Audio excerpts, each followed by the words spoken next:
Our next talk will be from Joshua Sipper, and the talk will be about cyber threat intelligence and the cyber meta-reality and cyber microbiome. So, Josh, we will have like the slides shared, and then the floor is yours. Great, thanks, Xavier.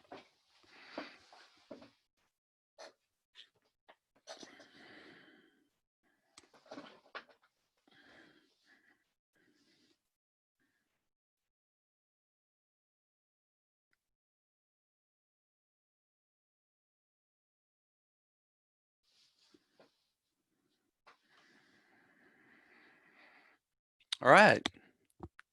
Well, thank you everyone for being here today. I really appreciate your attendance. My name is Josh Sipper. I'm a professor at the Air Force Cyber College in Montgomery, Alabama, Maxwell Air Force Base.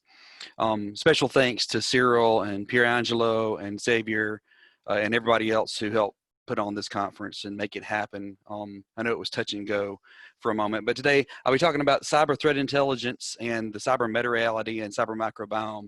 And many of you may be wondering, what's he talking about? What's the cyber meta-reality? What is the cyber microbiome? Well, today we'll be looking at these three areas. I'll hope to define for you in clear terms what I mean by the cyber meta-reality and also the cyber microbiome, and see how they relate to cyber threat intelligence and how cyber threat intelligence operates within the cyber meta-reality and cyber microbiome. But these are terms that I coined. They were based off of some other research that I did based on up and coming technologies like autonomous agents and AI, machine learning, deep learning, etc., and how all of these things take place together. The concept just began to emerge in the midst of that research. So first off, let's look at what the cyber meta-reality is. The way I define it is it's a reality of and about realities. You can think of it as your own individual reality. So there's your professional reality, your family reality, your spiritual reality, all these different pieces of that comprise reality for you. You base your understanding of reality and your worldview on your collected experiences of your own collective meta reality. Species are understood in terms of their environment and the input that forms, changes, and allows them to proliferate. Humans are understood by their environments as well, as any good anthropologist will tell you. So before we can understand what the cyber microbiome is, then we first need to understand what a microbiome is. So the earth and indeed human beings share their chemical and biological physicality with a host of enabling flora and fauna. So all of the animals, plants, everything that exist on the earth are considered the earth's microbiome. Well, bacteria, fungi, protozoa, and viruses, and many other small organisms and anti-organisms make up the human microbiome. The human microbiome has most recently been estimated to outnumber human cells by several orders of magnitude. And that's from research by Fiere et al. In 2012. So our physical bodies are made up of only a very small percentage of actual human cells. Cyberspace is the same way. Most people only ever experience what's on the surface of cyberspace, but actually the cyber domain is comprised of vastly more information in spaces than we could ever fathom.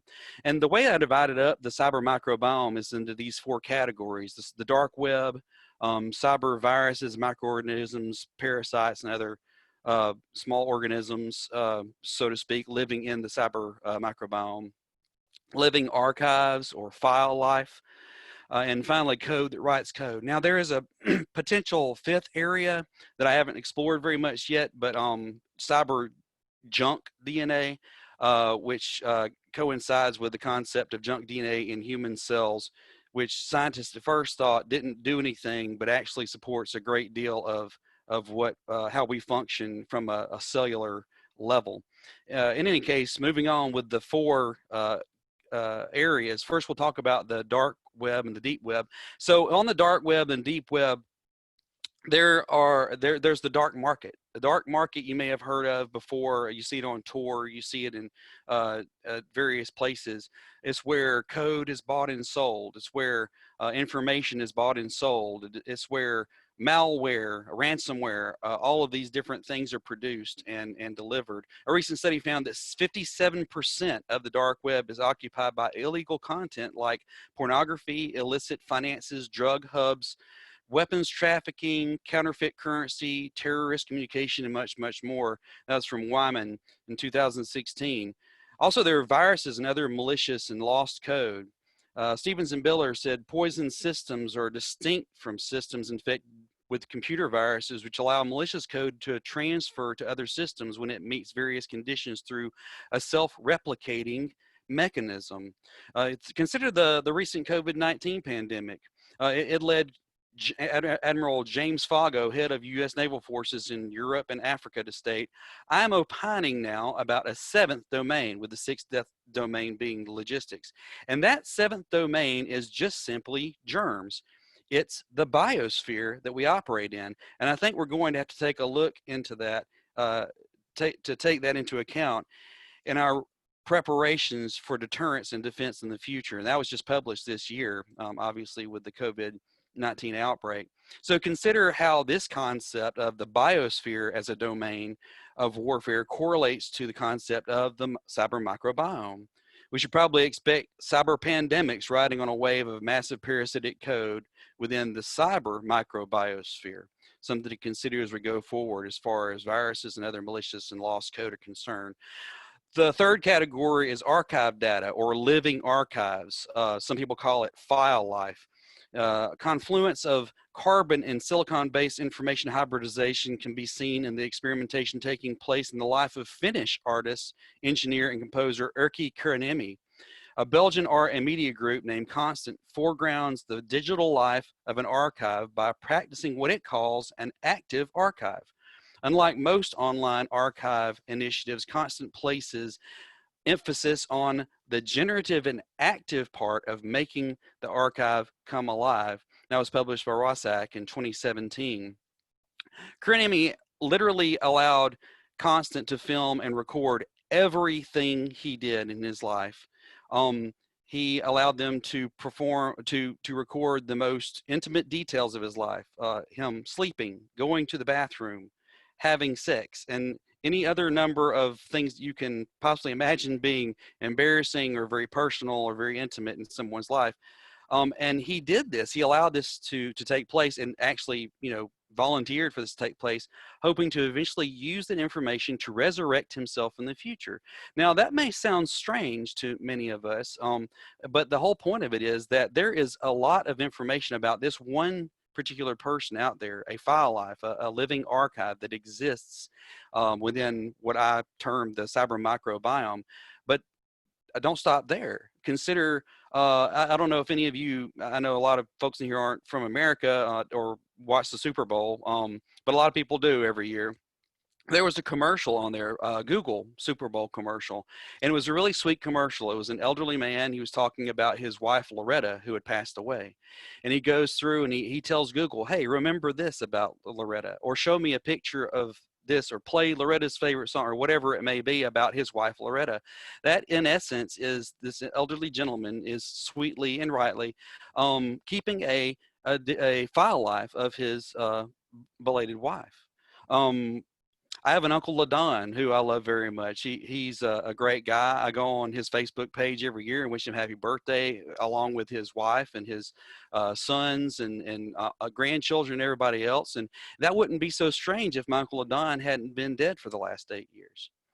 But there again, those on Facebook, there are tons of living digital archives, file life of people who are dead and gone. But we continue the memory in that way. So, and that exists all over the place. There are living archives. There's archive data of all types and sorts out there for people to access and to use in many different ways, an integral part of the cyber microbiome. Finally, symbiotic code and applications, or code that writes code. So first off, let's think about life. Life is defined as something that consumes, grows, and can reproduce without destroying itself. in the process. So based on this simple definition, things like fire, viruses existing within our physical space are not considered to be alive, since neither can reproduce without effectively destroying themselves. And we'll talk a little bit more about that later. It can be said that a computer can be both reliable but not infallible, and yet perform functions without the authority or knowledge of the owner or software writer. This may be when the code happens to execute in a way because of a strange or unforeseen conjunction of inputs, which neither the owner nor the writer had imagined. So we're already seeing this occur, that there are all kinds of things that code and viruses and malware uh, are are doing without the people, who created them even knowing or even intending for them to do that. And this symbiotic, this code that writes code, this self-existence that's occurring, that we see happening with the software and different things in the cyber microbiome, AI and machine learning, et cetera, autonomous agents. That's what we're beginning to see more and more. But when it comes right down to it, so, okay, this is an interesting concept maybe, but why is it important? Well, consider this: as scientists and medical professionals recognize, the human microbiome has fundamentally changed how they do research and practice medicine. So all of that flora and fauna, the bacteria, the viruses, the protozoa, everything that lives and comprises this body that we live in, which is only made up of a small percentage of human cells, it helps practicing scientists and medical experts figure out how to treat us as human beings. Well, likewise, the concept of the cyber microbiome will inevitably affect the way we operate in the cyber meta reality. So how does this all apply to cyber threat intelligence, now that we've kind of defined the concept of the meta reality, the cyber meta reality, and the microbiome? Well, as we discuss cyber threat intelligence, I want to point out how threats are created, proliferated, mutated, and sustained through various aspects of the cyber meta reality and microbiome. If we can gain insight through these information environments, it'll be easier to explain how threat intelligence can be collected, analyzed, and disseminated. If you look at the intelligence process to the right on the slide, it's immediately clear that intelligence is all about knowing what you're doing and consistently evaluating and providing feedback regarding the information at your disposal. This is exactly what a threat analyst must do when analyzing the cyber meta-reality and microbiome. Through understanding these parts of the information environment, threat analysts can begin to characterize, categorize, plan, and forecast threat instantiations, growth, change, and foothold in order to better counter, mitigate, and neutralize nascent and existing cyber threats. The first area that we're going to look at today is how threats are created in the cyber meta-reality and microbiome. What really stands out when referring to the creation of threats is code that writes code and AI-enabled code. Code already exists that writes code, and AI is already being used for autonomous code research to enable autonomous agents to make decisions on their own. So threats are not only being created and established through direct human intervention, but are beginning to create themselves. Cyber threat intelligence must be able to draw on the information environment for clues and keys to how to sense and counter self-replicating code. Bonfanti references the cyber threat ecosystems, which is exactly what the cyber meta-reality and microbiome are a part of. This is where cyber threat intelligence can draw on these integral parts of the information environment to gain insight and produce actionable intelligence. The graphic to the right is one that I created based off of the Joint Intelligence Preparation of the Environment process, or JIPO for short, and research from Vitipka et al., who researched the cyber information preparation of the environment, or CIPO. Cyber threat analysts can use this tool along with the environmental variables presented within the cyber meta-reality and microbiome to more fully capture the threat environment. So it's a possible tool to be used in that process. Threat proliferation is another extremely important area to understand for cyber threat intelligence. The biosystem developed at Rice University uses neural sketches to produce code that writes code. As in the graphic to the right, using neural sketches and tokens to represent concepts, code can more ably and quickly write new and more understanding code, greatly increasing its ability to generate deeper and wider understanding and reach, and to do so much more quickly as well.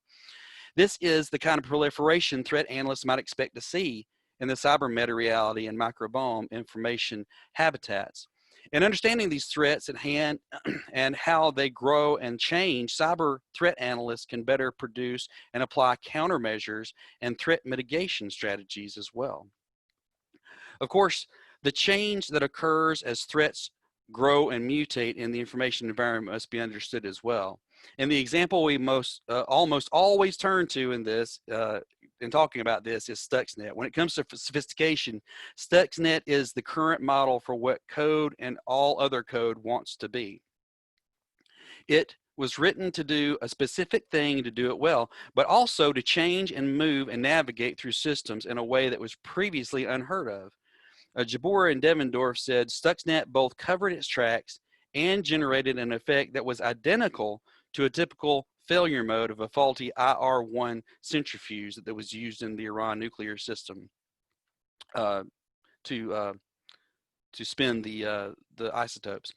This denotes extreme sophistication and is the kind of mutative capability that will likely characterize future parasitic code in the cyber meta-reality and microbiome, code living in the dark web and living archives and in other spaces, or in other words, the cyber microbiome. So how are threats sustained in the cyber meta-reality and microbiome? Well, first, it's important to have a grasp of what might define living code. And we talked about this just a moment ago. So life itself is defined as something that consumes and grows and can reproduce without destroying itself in the process. For instance, viruses like COVID-19 are not considered living organisms. They are proteins contained in a lipid layer that must destroy themselves in order to reproduce and spread. The lipid layer is a very important aspect of that. It's how we kill the COVID-19 virus. Whenever you wash your hands with soap and warm water, it dissolves the lipid layer and actually kills COVID-19, so to speak, or disassembles it, I guess we could say, since it isn't living, so it can't be killed. So fire is the same way, though. If fire were to continue to reproduce itself such that it consumed all the matter in the universe, it would eventually cease to exist and therefore falls short of qualifying as a living thing. However, living code is actually fed and sustained within the complex information environment it inhabits. If one could find the source of life for the code, it would ostensibly be easy to kill it, or at least keep it from growing and proliferating. Stevens and Miller offer one solution in the form of poisonous honeypots, a device or material which is designed, constructed, or adapted to kill or injure, which might have application in drawing in living code and extinguishing it. This is one more area critical for cyber threat analysts to understand in order to detect, analyze, and mitigate threats in the information environment. So ultimately, it is of first importance that cyber threat intelligence analysts understand and can navigate in and through the information environment. In this case, the cyber meta-reality and microbiome. If cyber threat intelligence analysts can understand the enormous, far-reaching, symbiotic macroorganism as medical professionals and infectious disease researchers have humans and the planet itself, they will have a much better chance in providing the tools and tactics, techniques, and procedures to combat the threats lurking in the cyber meta-reality and cyber microbiome. And that completes my presentation. I really appreciate your attendance today, and I appreciate being able to be a part of this. I've been really excited about doing this presentation. So thank you so much, and I'll be happy to take any questions you may have now. Thank you, Josh. It's a very interesting presentation and fairly different from what we've had in the past. It's a different take, and we do have a couple of questions. So Cyril asks, when do you think we will get this in a live situation? In a live situation? Yes, Cyril, could you provide some more information? Oh, as far as like how it would present itself in the actual information environment. Yes, I think that's what it means. Oh, all right. Well, I think we're, like I'd said, we're already seeing some aspects of it with instruments like the Stuxnet virus.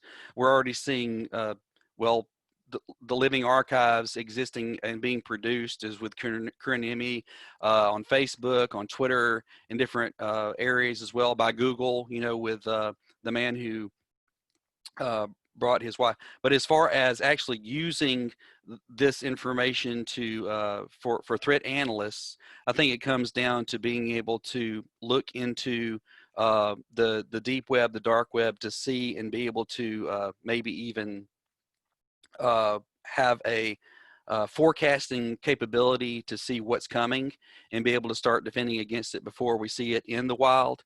Those are opportunities that potentially exist.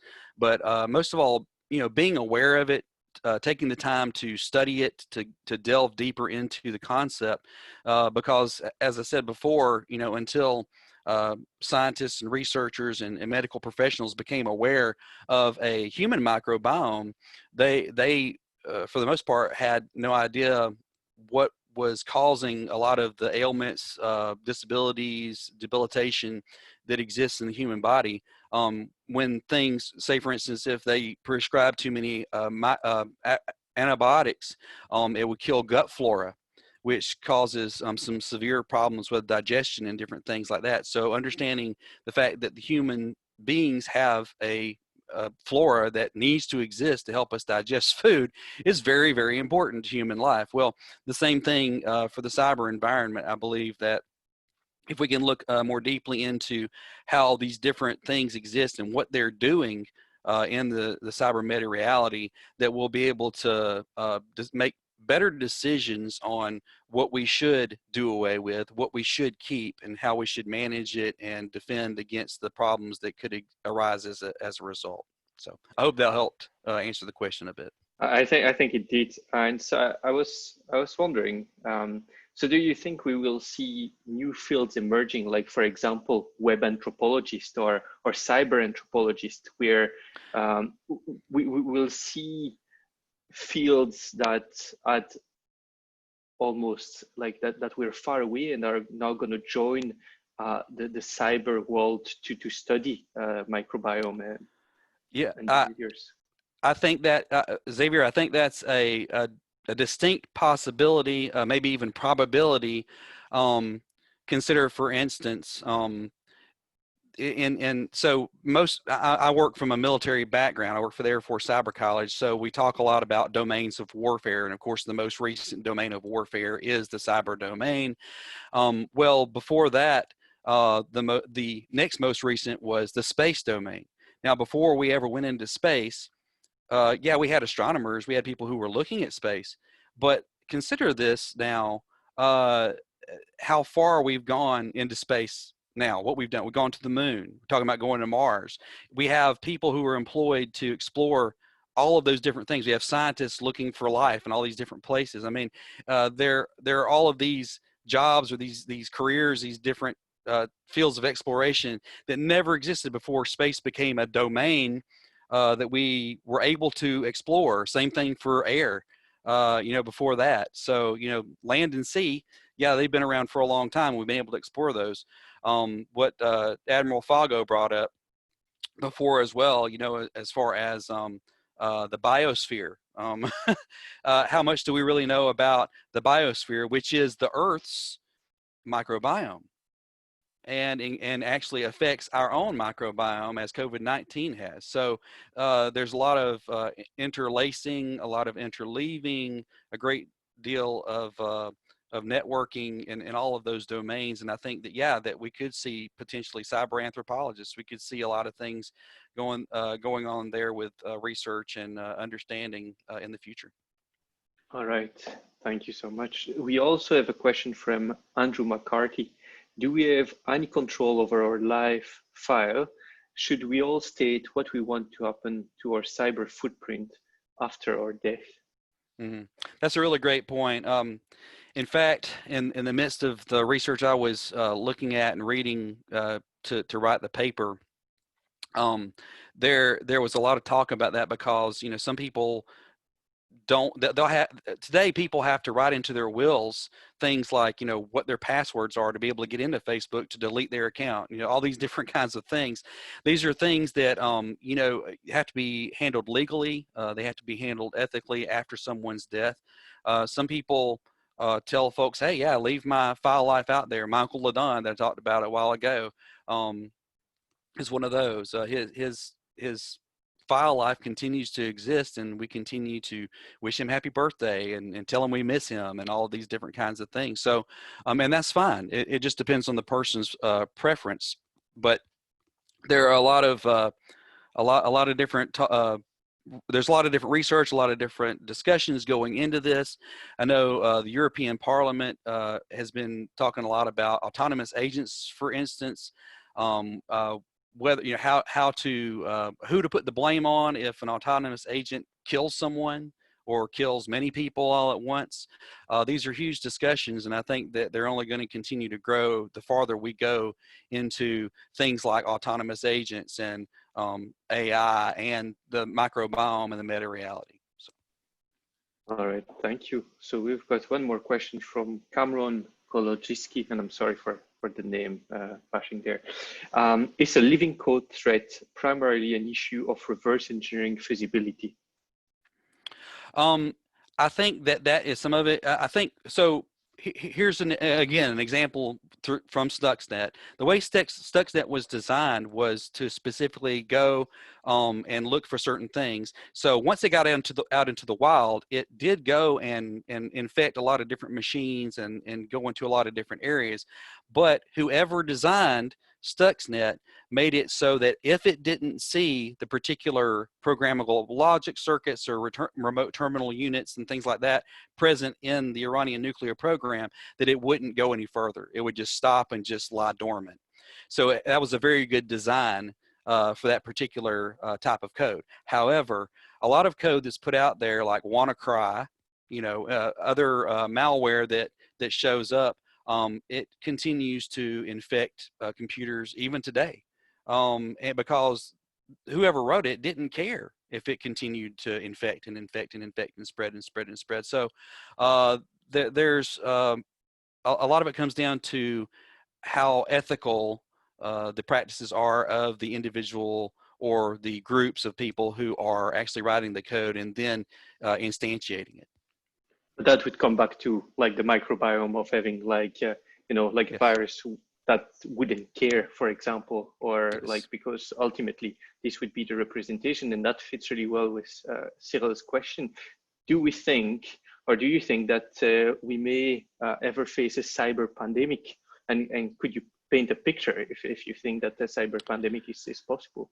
Yes. In fact, I think I mentioned that in the presentation that we may expect to see something like a cyber pandemic occurring over time. As COVID-19 is an evolution of earlier types of that particular disease, that particular virus, and it has changed, it has adapted in such a way to become what it has today, which has affected the world in the way that it has. Well, why couldn't code that writes code do the same thing? As we see artificial intelligence and autonomous agents taking further steps in that direction, I expect to see in the next 5 years or so a cyber pandemic of some sort like that. In fact, you could probably already consider things like WannaCry or Configure, some of these other viruses and malware that we've seen in the past to be something along those lines, but maybe not to the extent that we've seen with COVID-19 specifically. All right. Well, thank you, Josh. So that was our last question. Thank you again for this interesting talk. That's very interesting, and I did personally learn quite a couple of things. So that was very great. Good. Well, thank you so much, Xavier, and thank you to everyone else, Cyril, and everyone involved in the conference. Really appreciate it. Cheers. Thank you so much. So track 6 is going to finish for now, and we will have a 30-minute break and 35-minute break. So it gives us 5 more minutes for coffee. And then we will have our keynote from Jason Nurse which is going to be focusing on exploring online identities. So thank you everybody for this great day, and I'll see you at the keynote. Thank you. Thank you.